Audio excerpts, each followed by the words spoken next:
Hello and welcome back to the Book, Business, and Brand Building Summit.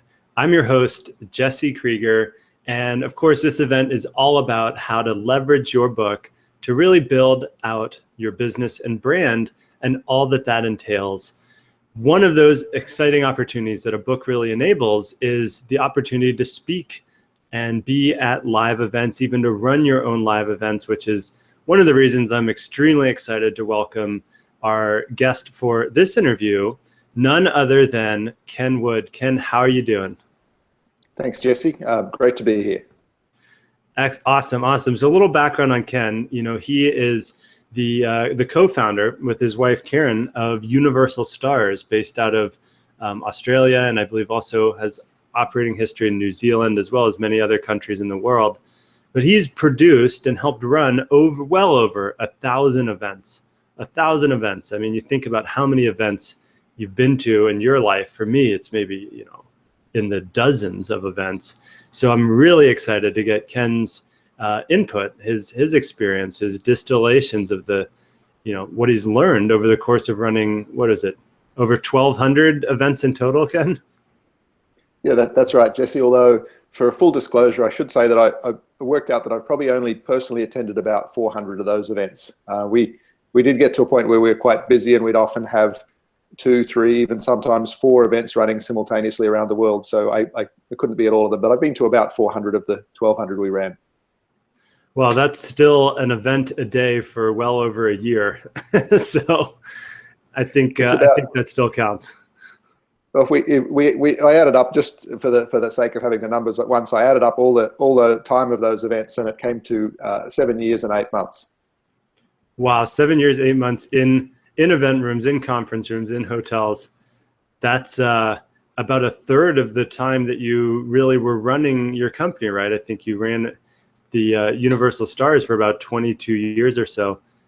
And yeah, that's right. Although that's the total of the events that our company ran. Again, the 1,200 events add up to about 7 years and 8 months. And like I said, I was probably only at about a third of those. I mean, it's still a pretty impressive tally, to be quite honest. So I guess, before we dive too deep into that, and I know you have a lot to share, I know we have a lot to go over, maybe you can just share a little bit of background on yourself for people that are watching this that may not already know you or be familiar with your work, and sort of how you got into the live event business to begin with. Okay. Well, I kind of got into the whole thing by accident, I have to admit. And many years ago now, I went along with a friend to see a stage hypnotist, and it was at a club in Sydney. And we watched the thing, and afterwards we were chatting, and I said, "Look, I've always been fascinated by hypnosis. I'm just very curious about it." My friend said, "Well, look, I know someone who's running a workshop on hypnosis, and if you're interested, you should book in and go along. You can learn how to do it." And so I rang up and I booked in, and I showed up at the event. And then standing behind the registration desk was this beautiful girl. And so, of course, I had to ask her out, and then we ended up getting married. So that's my wife, Karen. And so we were actually at, I think it was only her second ever event. She just launched this business. And the workshop that I went to was her second ever event. So we ended up dating. I had an IT business at the time and had that for quite a while. And then eventually I sold out of that.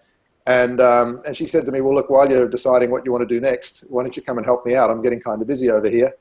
And I ended up in the event business with her, and it all went from there. And was there any hint of hypnosis taking place in your guys' courtship? That was the big joke amongst our friends for a long time. They always used to say, "Oh, Karen must have hypnotized you." But eventually, when we got married, they let go of that. But it took years. That's pretty funny. And so when you say you got into the event business, maybe you can paint a little picture of how that looks in terms of what type of events you're producing and running, and in what way were you involved in the event business? Because I know that's a big industry, and there's a lot of different types of events out there.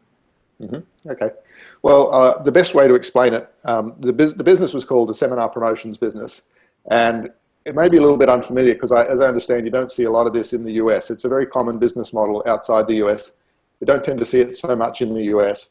And I like to explain to people it's a little bit like being the equivalent of a record label. What a record label is for a band, we are for a speaker. So what that meant was we would We would find speakers who we thought had a good topic and had good material, and could really help clients in a particular niche that we wanted to work in. And then our goal was to handle everything with regards to the event. So we would put the marketing together, we'd sell the tickets, we'd handle all the logistics, from booking the venues to all the gear. We'd run the event. The speaker would basically show up, present, and then go. And we would handle everything else, including processing all the sales and doing all the customer service afterwards. So that was our business. It was, from a speaker's point of view, it was great because our speakers got to just do the one thing that they wanted and have us handle everything else. And when I look at it, they generally worked somewhere between 20 and 30 days a year. It was was their involvement and their commitment in the events. And they'd all do very well out of it. Our speakers would make good 6-figure incomes, in some cases 7-figure incomes, doing that sort of 20 to 30 days work a year. That's pretty fantastic. And I mean, here in the US, there are certainly some event promotions companies and similar style of events for sure. Although with, I have a pretty rich business history in Southeast Asia and in that part of the world too. And I'll admit that it's huge over there. It's just huge how many different types of multi-speaker events you see. And I think it's just fascinating to see how in different parts of the world there are different opportunities for speakers. And I think that plays into one of the things that I want to talk to you about here is, out of let's just take sort of a rough estimate of the speakers that you've had at the events that you've promoted. What percentage of those would you say are authors or have a book as part of their repertoire, or a number of books that sort of underpin the philosophy, the information that they're espousing and teaching on or speaking on your stages? Well, it's the large majority. And if we'd had our way, it would have been 100%. There were a number of speakers that we took on who didn't have a book in the beginning. And that would always be one of the things that we would lean on them with. We'd say, look, there's a lot of things we can do with our marketing to get bigger numbers at the events if you have a book. And if you don't have a book, our hands are tied. There's a whole bunch of strategies we just can't use. So for God's sake, go away and write a book and get it done in the next few months so we can use it ahead of the next tour of events. So there were quite a few speakers who wrote books just simply because we nudged them fairly firmly in that direction. Well, I can tell you just hearing that, one, that's incredibly validating. So for everybody that's watching this, having a book, you heard it from Ken, who's run over 1,000 events. If you had a book, then it's a lot easier to get you a great audience, people that are already familiar with you to a certain degree, in attendance, listening to you speak. It really does serve a great purpose in that regard. And quite honestly, Ken, I wish that if I was publishing 10 years ago that we would have met, so you could have steered all those people that didn't have a book yet over and they could join the wall of fame behind me here. But sorry, go ahead. No, that's fine. I mean, you touched on something there that you said, speakers that had a book, people that were authors, that there's a lot more you could do to help promote the events. What are some of those things that become possible, promotion-wise, et cetera, that a book enables? Mm-hmm. Okay, well, at its most basic, everything that we were doing from a marketing point of view, there would be, one of two things. There would sort of be building awareness and building a list, which we would do year round, and then there would be the periods ahead of a tour of events where we'd look to convert that into ticket sales. So if we, and most of our speakers, actually, I'll back up a little bit. The speakers we work with, there's a couple of categories. We did do some of the multi-speaker events. So there were some events where we would have, 5, 8, 10 speakers on a 3-day event, say.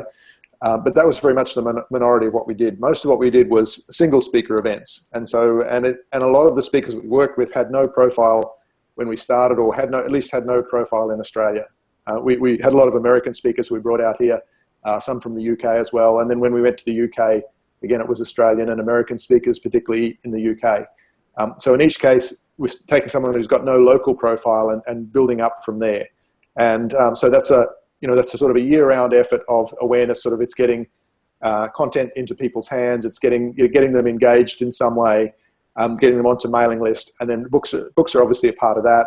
the classic free plus shipping book offer is always a great way to, get your content into a lot of people's hands and position you in a very valuable way. So, if someone gets your book, they think of you differently to if they've, if they've downloaded a cheat sheet or something like that. It's, there's a lot more authority and credibility that attaches to someone engaging with you through a book.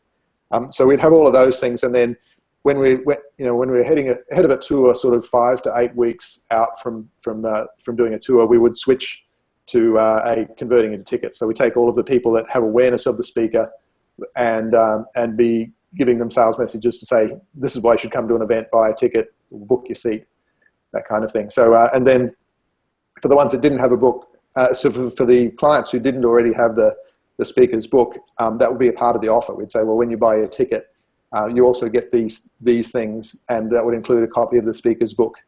And if there's more than one, if there's a new book, that was particularly valuable because, well, you might have read the first book, but when you come to this event, you're going to get a book, your own copy of the soon-to-be released new book about X. So there's things like that. But it's the biggest part is just sort of building that awareness that you can, sort of on a year-round basis that you can then tap into and leverage when you want to fill an event. Yeah, I think that's super valuable. And, from firsthand experience and from going to events where I've received a book beforehand or I'd read the book of the speaker I was going to see, there's something sort of intimate about a book that I haven't really experienced in many other mediums, perhaps video, if somebody's done a good job on video and done video trainings that I've seen before meeting them in person. But something about a book really makes you feel, at least for me, like you've gotten to know the person and learned from them and have an understanding of their philosophy. So when you show up at a live event, it's not coming in cold. Somebody that you've read part of their book or all of their book and you see them speak versus somebody who you're meeting or seeing for the first time on stage, it seems pretty black and white which one you'll feel a closer relationship to speaking to you from the stage. And it sounds like that's largely enabled by having a book, which I think is a great takeaway for everybody watching this and taking part in the summit, that underscores the value of having a book, especially as you're getting into speaking and the live event world. And, I think that segues into the next question I have, which is, to what degree are live events important for authors? I mean, there's one thing about how you can promote a speaker who has a book in different and creative ways, but as an author, how should authors be thinking about live events, whether it's speaking at them, perhaps running their own live events, and just getting out on stages in front of people to help build their business brand, career, and ultimately drive sales for whatever it is that they actually offer outside of their book? Mm-hmm. Okay, well, you'll get a few different answers on that from different people. Our business was always very much focused around sales events. So you can do an event to promote your book. We've never done that. It's not a strategy that I'd recommend. I don't discourage it either. Maybe it's something you want to pursue, but in our business, we're always looking at the monetization side of things. So someone's written a book, they've got a profile, they've got some fans who like them. The live event, in our view, it's a case of, okay, how do we take that and then convert that into real revenue in the best possible way? And that was where we'd use a live event. So we'd say the goal of the live event is to, if the author's got a profile of somebody who can help people with a certain thing, a certain aspect of their business or their life, and they can help them make some sort of a transformation from before to after. And so then what we do is we take that and say, okay, let's map that onto a live event. And so maybe in the real estate space, for example, we've worked with not a lot of speakers, just a couple, but one guy in particular who we've worked with for a number of years. His goal is to take someone from a busy couple who are who've got some interest in building their wealth for retirement, but no real clue of where to go. And the end result is someone who's got a large property portfolio and a good passive income that they could live off. So that's a fairly major transformation. But that's what his portfolio of offerings does. So we say, okay, let's carve off a little chunk at the beginning of that and say, well, this is the part that the live event is going to deliver. It's obviously not going to make you a millionaire, because in real estate that takes years, but it's going to teach them a number of the first couple of important steps. And so we can say, okay, we can say clearly, okay, this is what you'll get out of the live event. and this is how it will move you forwards towards that ultimate end result you want. And then when they come to that live event, then the speaker will have something else to sell them, which will move them, ultimately the rest of the way towards that. And it could be a workshop or a mastermind or a coaching program, or maybe some done-for-you services. Basically, the speaker's got the offering there that's going to give them the ultimate end result that they want. And so then when we put the marketing together, we can now have a coherent message that says, okay, here's the live event. This is what you'll get. This is how it will take you forwards towards this result you want. Not all the way, but a good step that you can clearly quantify. And then from there, we can structure out the whole presentation and the sales offer to move people into it. So then, when you get someone to a live event, our goal is when we run the numbers, if the product mix is set up right and everything is done well, depending on the particular niche you're in, you should be making somewhere from, at a minimum, say $600 to $700 a head, up to a couple of $1,000s a head, typically at a live event where you're bringing in new prospects who haven't made a substantial purchase from you before. And so that's the basics of the model, and there's more on the back end, but that's a good first step. So it's a good way to take that following and a group of fans who like you, who read your book and got something out of it, and say, right, now come with me and take the next step, and and make a nice chunk of revenue at the same time. Yeah, that's fantastic. And I'm actually curious about what was your process like working with a speaker that has a book, working with an author that also has these back-end offerings, and it's just so on topic with the overall theme here at the Book Business and Brand Building Summit on how a book can describe your overall philosophy, it can describe how to a certain degree, but ultimately other types of training, done-for-you services, coaching, group support, etc., are the other components of a speaker, author, entrepreneur's business and brand, and those back-end offerings tend to generate far outsized amounts of income than the book itself. Although, as you pointed out, which I'm glad you did, a book is almost an integral part of that front end, developing the relationship with people and having people come from an informed standpoint, ready to learn more about what you have to say, and then priming the pump to turn that into a much higher paying client. So what was your process like, to the extent that you strategized with authors or help outline which chunk you carve off and emphasize on for the pre-event marketing or for aspects of the events that you are running, and how that plays into generating revenue for the speakers, presenters who are showing up there? All right. Well, the first thing we would always want to explore with somebody who's in this space is to say, well, what does your typical client journey look like? Where do they start from, and where do they ultimately end up with, if they fully engage with you and take up everything you do, and follow your instructions and basically go all the way, what's their end result, where they'll end up, and how long will that take? And we get something like in the real estate example before, our speaker could say, okay, here's someone who doesn't know anything about real estate other than that they're interested in it as a way to save for retirement. And then the end result is, here's someone who's got the big portfolio of properties that's earning a good passive income, and they don't need to work anymore. Okay, now we understand the journey. Let's break that down. Now let's look at the steps, and then we'd say, okay, the first things they need to learn is this, and the first few steps they need to take is that.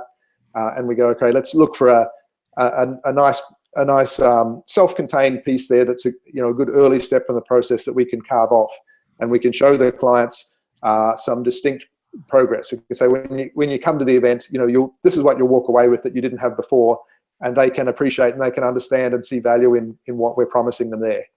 And so then the event becomes first about delivering on that promise, and then secondly about saying, okay, now you've come this far with me, here's how you come the rest of the way and go to the final end result that you want. I love that. Yeah. I mean, I think the times when I've seen the most success in my own business is when I've actually mapped out that customer pathway and seen, even to the point on the very front end where you're giving away free content or videos or excerpts from a book or cheat sheets, etc., all the way through to the ultimate result, which may be something that takes months, if not year plus, to materialize, and being clear about what are the offerings that move people through the process from I mean, in the case of publishing and working with authors, there's a lot of training on how to write a book. And then there's a lot of training on how to complete a book and get a great looking cover and get it published ready. Then there's information on doing a book launch. And after that, you've solved one problem, but also opened up a new one of now what do you do as a published author to expand your book sales and to bring people further in your business and brand.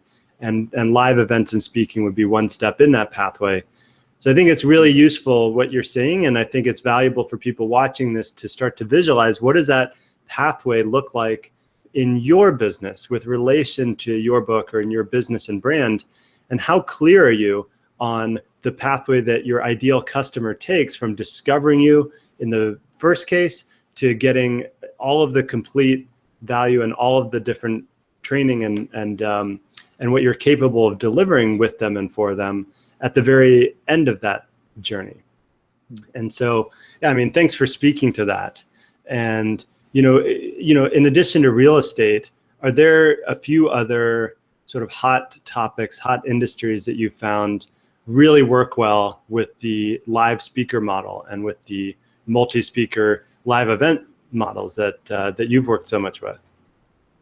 Well, there's dozens of topics. The other two main ones that we work with were personal development and then business. And business is a whole big area with a whole range of different topics. You could even argue that writing and publishing a book is a topic within the business space if you're approaching it with that end goal. But things to do with business, marketing, leadership, sales, quite a number of topics in the business space that we've built events around at the time. I think the key thing to look for is you're just looking for a topic that is big enough. It's not too narrow or too niche, because at the end of the day, your goal is to get people off their bum and driving across town to come to your event. And there's a certain amount, you're asking them not only to spend a certain amount of money for a ticket. Usually for our sales events, we wouldn't charge a lot, maybe $67 to $200 for an event from 1 to 3 days, something like that. Not a lot of money, but it's still an investment. But then there's also the time. They've also got to block out the time in their diary and then commit to travel and come to your event. So there's a bit of an ask there, and as a payoff for that, you've got to be offering them something that's a good size topic. So not too narrow and too niche. It's got to be worth it. They've got to see something there that's valuable enough to them that it's worth their time to come to your event rather than just watch a video on YouTube or something like that.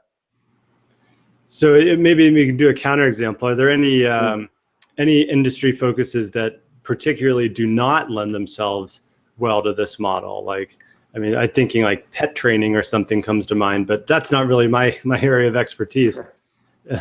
and who knows, maybe there's a whole passionate community of pet trainers that have tons of back-end offerings and done for you pet management services and who knows what else.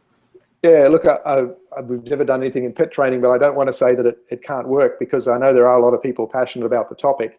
I think the thing to watch is less about the topic and more about being too niche within it. So if you said, well, if you were to do an event that's all about teaching your dog to fetch a stick, that might be too narrow a topic for someone to come to an event to. They might say, look, that's something I could learn from a 15-minute YouTube video. So maybe that topic needs to be a little bit more broader. Have a bit more breadth and depth to it to make it worth someone's while to come to a live event. Yeah, I totally see that. I'm interested. I have sort of a tangential question here. Out of all the events, out of the 400 some events that you've personally gone to and attended and produced and been a part of, are there any standout stories, either something really funny and humorous and unexpected, or something really deep and transformational that's left an impact on you? Because I know some of the live events that I've been to have left some of the most indelible memories and formed some of the connections that are most dear to me now within the business space. So I can only imagine how many of those opportunities you've facilitated for people through your work. Wondering if you want to share a memory or two from your time running events and from the ones you've been at with the audience. Sure. I've got two stories for you with an interesting link between them. The first one was to say that when we were doing our personal development events, there was one speaker we worked with where we built the events up to be quite large. So we would do 1,000+ person events, maybe 10 or a dozen times a year in different countries. And one of the things to realize is when you do personal development events, you do attract some odd people. So we had some odd characters at times show up at the events, and in particular, we've had Jesus show up at our events 3 or 4 times over the years, as in odd-looking character who's dressed in scruffy clothes with long curly hair, who's a bit of a hippie, and and we joke about that type of thing. We just get some people who are attracted to the personal development world, but they're not entirely together themselves, if you like. And this is not the majority. I mean, the vast majority of people at the events are regular people who are just wanting to move their lives forward. It's just the odd characters now and then that you'd see around the fringe. So that was. Do you have a big sign outside of the event saying "Come as you are"? I don't want to encourage it. But the other thing is, one of the events that I enjoyed the most was a different event in the personal development space, and this is a speaker who my wife had followed for a while, and then had the chance to bring him to Australia only a couple of times. I think he doesn't like to travel very much, so we only got him out for a couple of events. Anyway, his specialty was NLP, neuro-linguistic programming, which I'm sure you may have heard of, and one of the things NLP talks about modeling, and which is where you can study someone and specifically look to break down their beliefs and values and attitudes as a way to as a means towards replicating the results they got. This particular speaker had done a fairly large modeling project studying Jesus, and whatever your religious beliefs are, I think we can all agree that Jesus as a concept, we've got a fairly common shared picture of Jesus as a concept, whether you believe in him religiously or not. And so that's what this guy had worked on. And it's quite an interesting thing, because he really was a guy that he had a unique presence. When you walked into a room with him, he just had this effect on people. It was really quite remarkable. He's just such a warm and genuine person, but he just connected with people in a way that I've never seen before or since. So whatever he was doing, that was quite amazing. That's I've never actually heard of anybody modeling Jesus from an NLP perspective. That's pretty fascinating. Any coincidence between that speaker and the long-haired, scruffy crowd? No. I just thought I'd tell you those two stories because they both have Jesus in them to an extent. That's great. Yeah, thanks for sharing. I'm curious, Ken. What's some of the best advice that you have, just from your personal experience, for authors that are looking to really build their business and brand? And of course, this can be in relation to doing live events and speaking, but also generally, strategically, you talked about this customer pathway and identifying at which point of the pathway you're teaching and training on in different contexts. And I think all that's very useful, especially for authors that want to model after your experience. But what is some of your best advice for authors that are really looking to reach wider audiences and get more readers and exposure for their ideas and through their books? Okay. Well, I think the first thing is probably something that you would advise them anyway, which is to do your planning beyond just getting the book onto the market. Getting the book written and published is really just the first couple of steps in the process. And you at some point, it's fine to be focused on writing your book while you're doing it, if that's the thing. But at some point, you need to plan beyond that and say, okay, once my book is out there, how am I going to use it? What am I going to how am I going to actually build my business and make an income from this? And the earlier you can think about that and start planning for it, the better. And hopefully live events have a role to play in that. I think it's a great monetization strategy for a whole bunch of reasons, including just the fact that you can get a lot more engagement from someone when you get them in a room with you than you can if they're reading your book or watching your video on their computer. You can connect with them to a much greater extent, and you can move them and really make a difference to their lives in a way far beyond what you can do when you've just got those less direct connections from a book or a computer screen. So that, I guess that's the first thing. And the other thing I'd say is that the single best strategy that really built our business over the years was the idea of the joint venture. We partnered a lot, partnered all the time. Events can play a role in that, because one of the things we found is that having an event is because it's a time limited thing, it's a great way to to move people into action. And there are a number of cases where, where I was trying to meet with or reach decision makers to get a joint venture relationship in place. And if we sent them the author's book to read, they may or may not ever get around to reading it. But when I rang up and say, well, we're going to be in town for 2 days running an event, why don't you come over and see the author on stage speaking and see what they're like? Then they knew that there was that finite window of time, and more often than not, we'd get them to come over to the event and check things out, just because it was going to come and go, and when it was over, the opportunity was gone. So that's another way to use events, is just to use it as a way to sort of to force a decision, if you like, and crystallize some things that you're working on. That's really, that's really great advice. And I like that distinction between, with a book, you set it down on your nightstand. It's kind of always there. You can look at it. You may even say, yeah, that looks like a really great book, but you never actually have a real time constraint where you say, okay, if I don't pick it up and read it tonight, it's not going to be there tomorrow. Whereas like with the live event, there's a big lead up beforehand, and there's an excitement and enthusiasm that's built around it. And then it happens, and then it's over. So there's something beautiful about having an event in a place at a specific time to catalyze people to action. And for those of you modeling Ken's strategy there, you also have an opportunity to model through the Book Business and Brand Summit.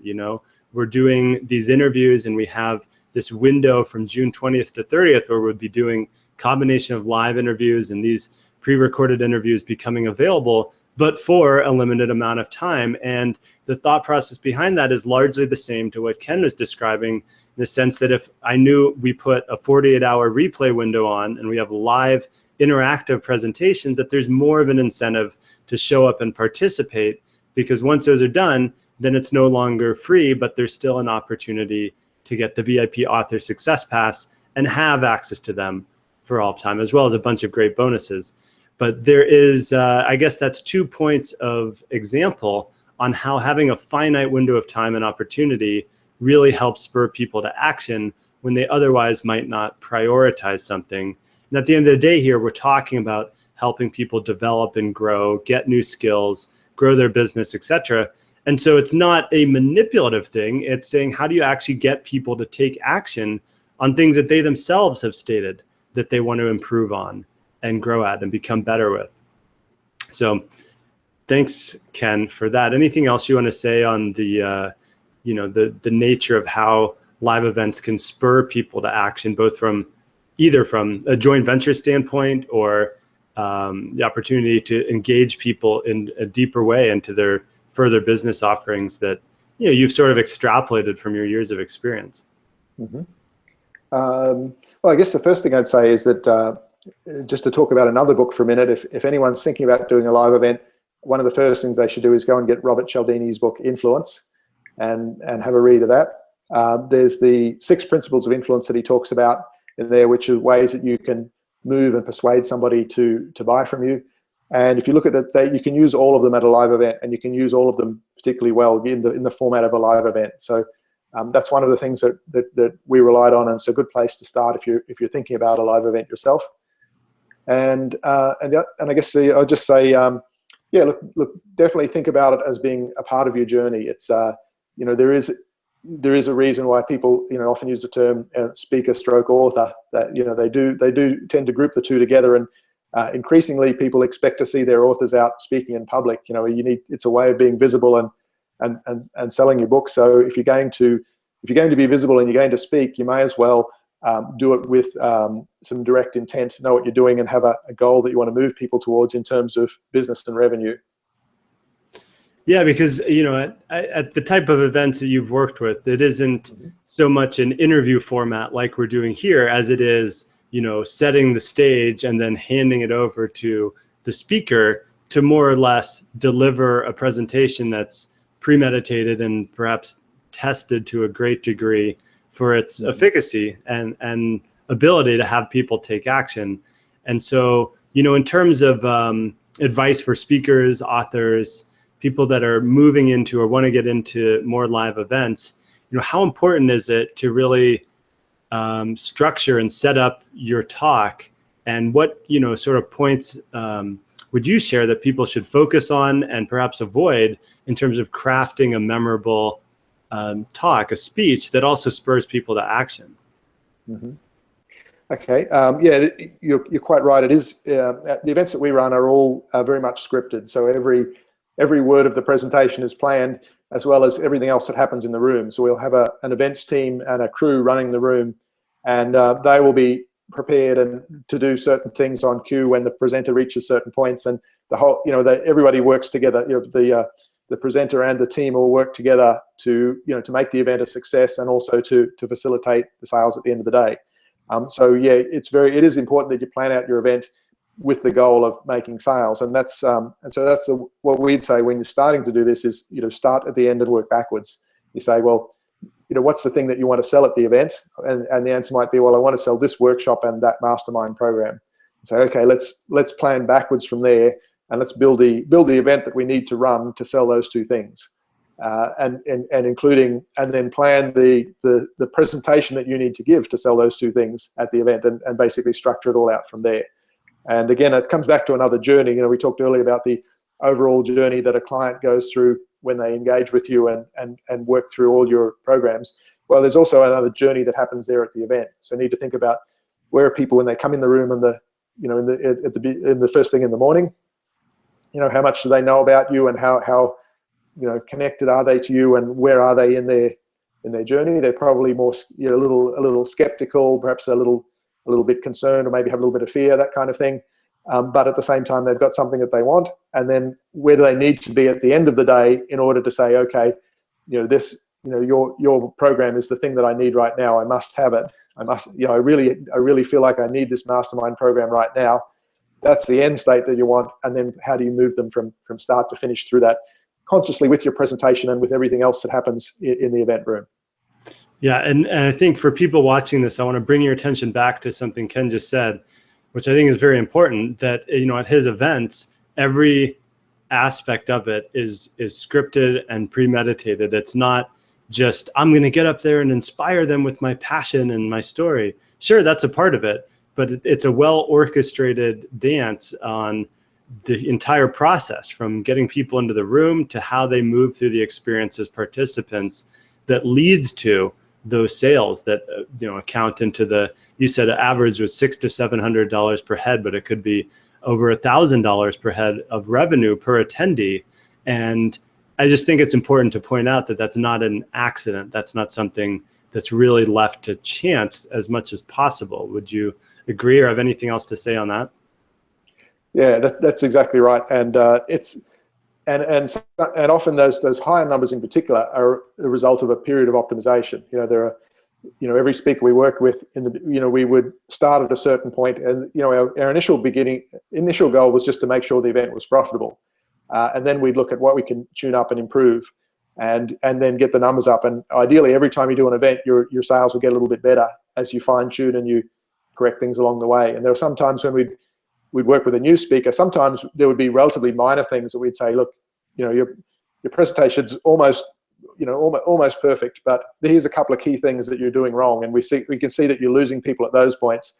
Speaker would make those changes, and we might lift their sales by 50% or even 100% just from two relatively minor tweaks like that. So it's very much a process of understanding the emotional state of clients throughout the day. And you said it perfectly earlier. Inspiration is a necessary part of that, but it's not enough on its own. There are a lot of other steps that you need in addition to that in order to get people into a point where they're ready to buy your program, and that they feel your program is something they must have at that point in time. So yes, it's very much a planning and optimization process over time. And is that something that you were personally working with the speakers on as the event producer? And if so, is that common in at least in your part of the world where you were running these events? Because at least it seems to me that that's like a distinct skill set on like presentation training and helping people do, for example, TEDx talks, and helping people really get good stage presence in general and optimizing their offer. Is that something you were working with the speakers on and working with the speakers to optimize?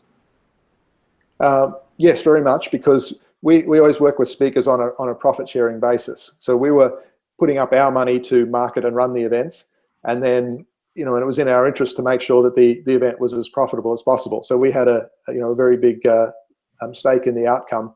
So we'd work with we like to work with speakers for multiple years. A lot of our speakers we'd work with for 4 to 8 years, and that means that we can start out and we can help tune them up and get things really working well. We can both profit out of the relationship. But I have to say we're kind of unusual in that area. So most people that are in our niche, most event promoters, are much more Darwinian, if you like. They would, if they look at a new speaker, they'd say, okay, well, we'll give you a slot on an event and see how you go. And if you sell well, you can stay. And if you don't sell well, that's it. Whereas we used to look for speakers who had potential and where we really liked the program or the product that they were offering and felt that they could really deliver a lot of value to a client. And then if they didn't necessarily have the right presentation and sales skills, we would coach them in that and improve their results. So we're a little different in that sense. There's unfortunately not a lot of people around who you can go to get that sort of coaching and help. Yeah, I was going to say that sounds uniquely valuable to have somebody who's not only willing to put up their own money to run the event, but also provide, your accumulated insight from working with so many speakers to help optimize their speech, their presentation over time, over a period of years. It sounds like, honestly, a really great business model because, if you get a speech, if you get a talk dialed in and it's converting and it's driving sales, then you can transplant that to, I imagine, a number of different cities over a number of months and years to great effect. Yeah, exactly. It's I'd say that an event that you've got planned and scripted and experienced in running is a business asset like anything else, and as you point out, can be very valuable. You can run that event anywhere from we would say our ideal is every 6 months in a particular city, but you can do as little as every 4 months without having too much cannibalization of your clients. So you could do that. You do that event in any city that you go to every 4 to 6 months and produce a solid, consistent result once you've experienced. You should be able to walk into an event. We got to a point where when we had speakers and we could, when the event started and we could do a room count, we would know very accurately what we were going to do in revenue from that event, just because that speaker would always sell within a fairly narrow band of revenue per head. And we'd say, okay, now we've got 210 people in the room. That means we're going to make this amount of money the weekend, plus or minus 5%. And that's where you should get to, if your events are a consistently producing asset like that. I think it's just so fascinating how that can be the case when, objectively, if you just think of live events and the firsthand experience of somebody attending is probably one of discovery and elation at finding an opportunity or a speaker or somebody that has skills and knowledge specifically geared towards their problems or goals or aspirations. And it seems like it would be such a subjective thing, but it's funny to see that a speaker can consistently perform and sell within an expected band. It's almost like just reverse engineering human psychology and behavior. And there's probably a lot that goes into it to really be able to make accurate predictions around something as subjective as, individual wants and goals and desires and needs. Are there any other ways that you sort of pre-qualify the attendees? We've talked a lot about the speakers, but, how have you gone about creating filling a room full of people that are these speakers, these business people's target audience? Mm-hmm.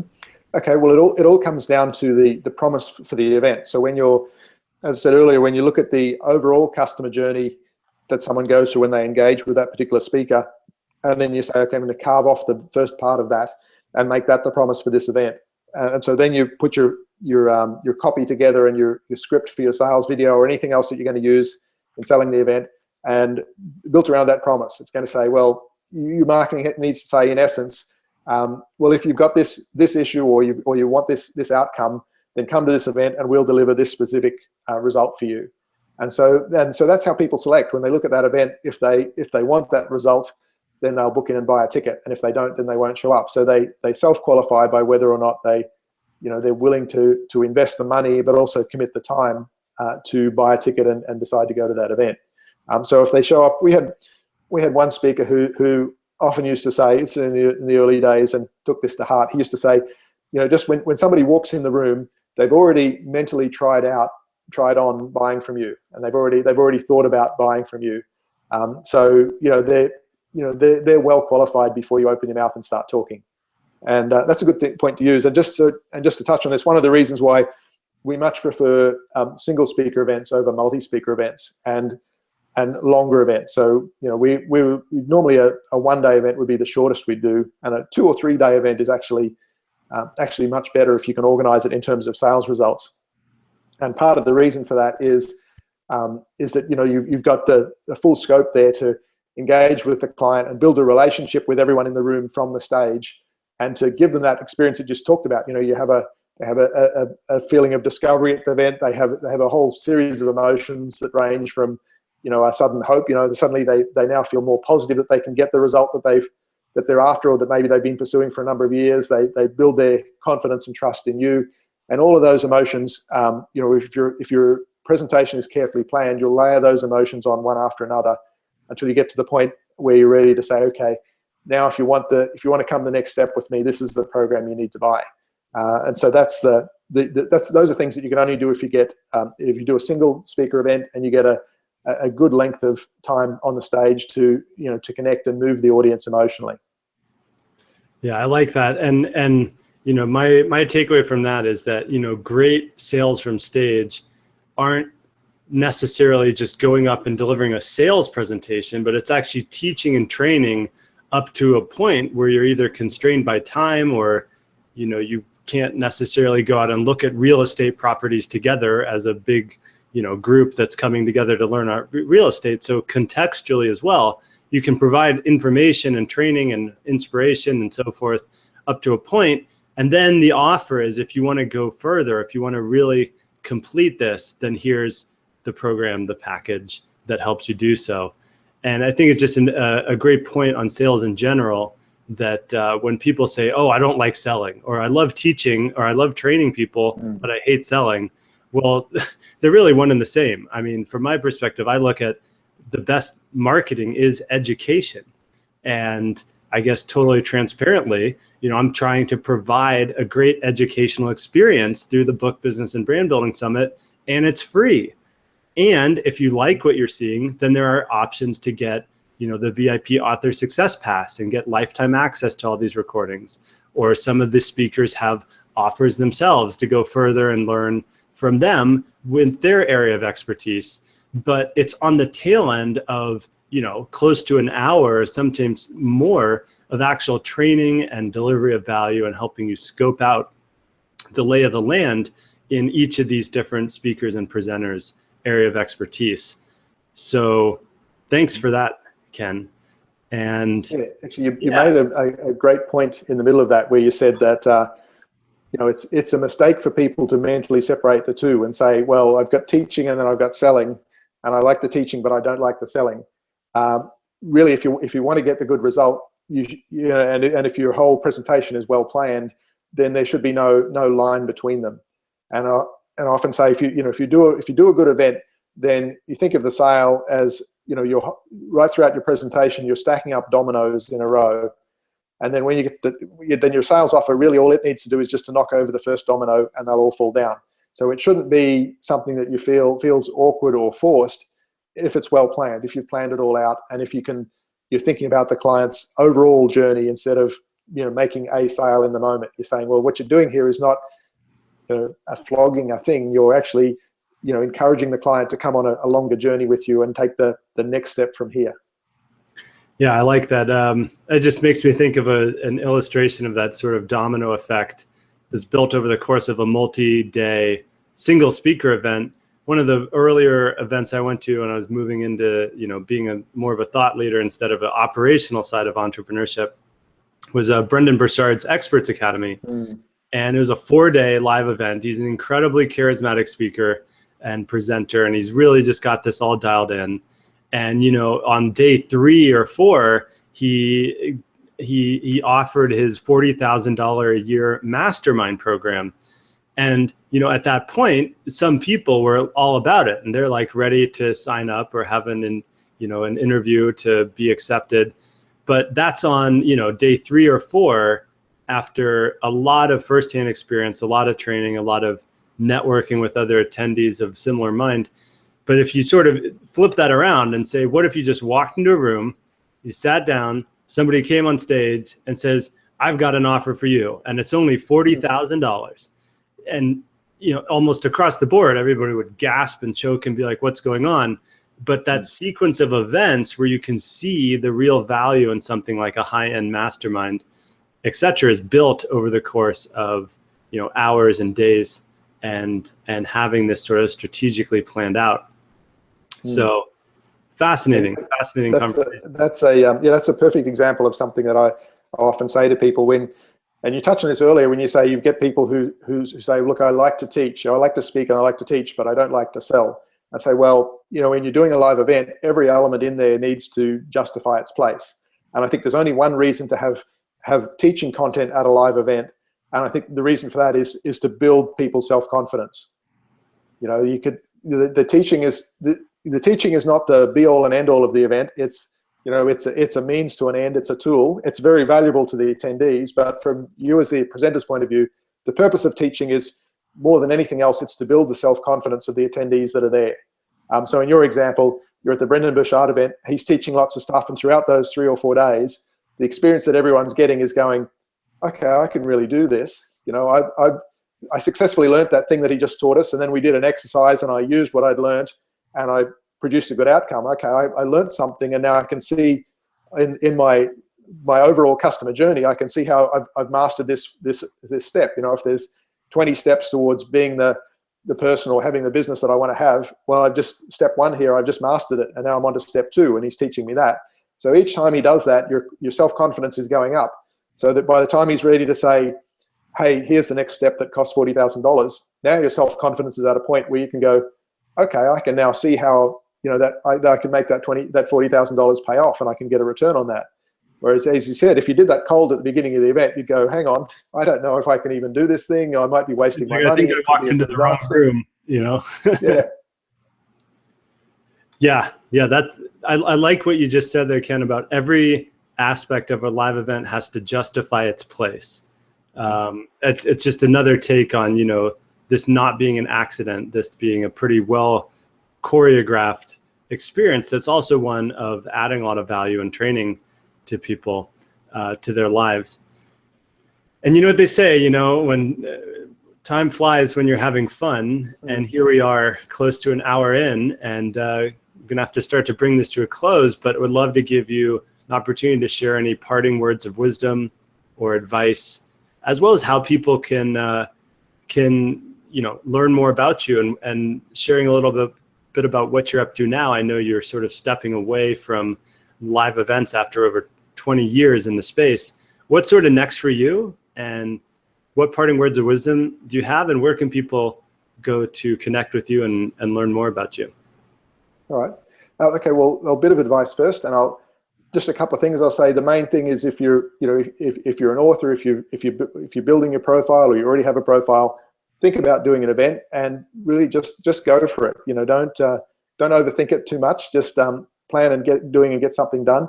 You don't have to do a large scale event with hundreds of people or anything like that. You can start small. You can run a relatively low cost event and fill it without a lot of marketing. And in particular, if you've never done an event before, you'll probably find that your first few events will fill very easily, because there are people already among your fans who are keen and ready to come to an event the moment you announce one. So your first couple of events, particularly smaller events, you won't really have to put a lot of effort in to fill. So have a go, get in there and give it a crack.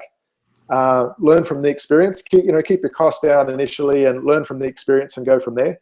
I do think I'm of the view that selling at your own event is actually easier than doing a guest spot at someone else's event. So a lot of people like to get experience in the early days by going on someone else's stage and presenting and selling. And by all means, go and do that. It's useful experience, but if you don't sell a huge amount in that environment, don't be discouraged, because it's much more difficult to make a sale in that environment than when you're doing your own event and where everyone's shown up to see you and where you've got a full day or 2 days on the stage. So take that experience, but don't let it, don't draw any conclusions from it about, whether you can sell or whether people want your programs. Wait until you've done your own event a few times before you start thinking about that. So just dive in and get in and do it.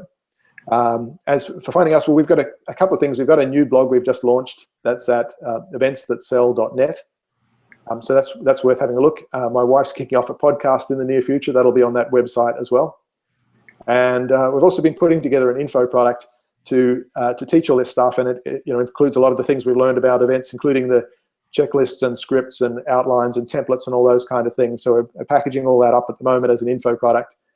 So if anyone's interested in getting on the pre-launch notification for that and finding out when it's ready, the website is sixfigureeventformula.com. You can sign up there, and we'll send you an email when it's ready to go. Is it 6 the number or SIX? It's SIX.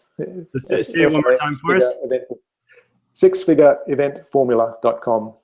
Great. Sixfigureeventformula.com. We'll link that up underneath this video. And thanks so much, Ken, for coming on. Any plans to get back into the live event space? We're ready for a little bit of a change, so we're just having a bit of a break from it for a while. Perhaps in the future, there's a couple of ideas I've got in the back of my mind for live events.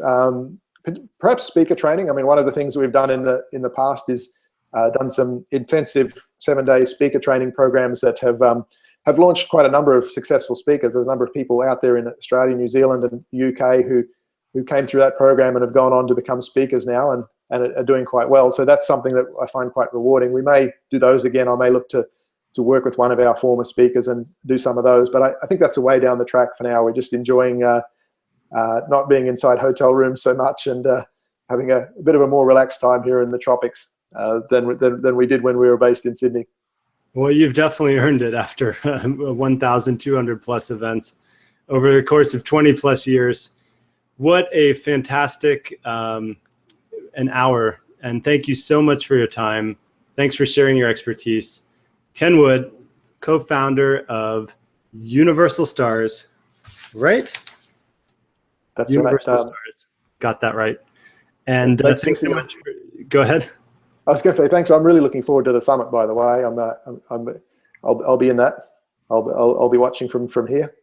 Absolutely. I want to get your debrief afterwards to get your. I know you did a lot of live events, and this is a live online event, so I'd be definitely curious to hear your impressions throughout it. And thanks everybody for joining us on this interview with Ken Wood on the book Business and Brand Building Summit. We'll see you in a future interview. To your success, and talk soon. Bye for now.